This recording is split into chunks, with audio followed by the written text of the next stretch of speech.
Hi everybody, in this guide video, I'll be showing you the procedure to fix Facebook video no sound. To fix Facebook videos with no sound, you could try following these steps.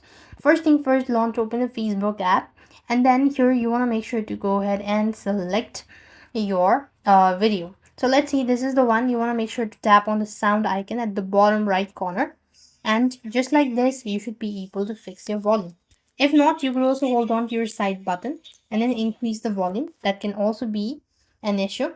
And next, what you want to do is, if the issue still persists on, you could also try disabling any sort of VPNs, or maybe if you have enabled do not disturb mode, and it could also be one of the reasons.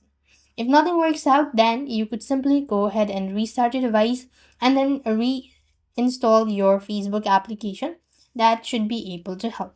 If not, then you could also check whether that particular video has a sound.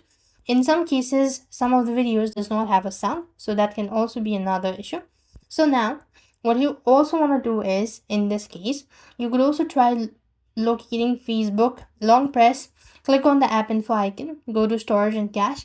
Now click on clear cache. That can also be able to help. So this is how you could fix Facebook video no sound. I hope the video was helpful.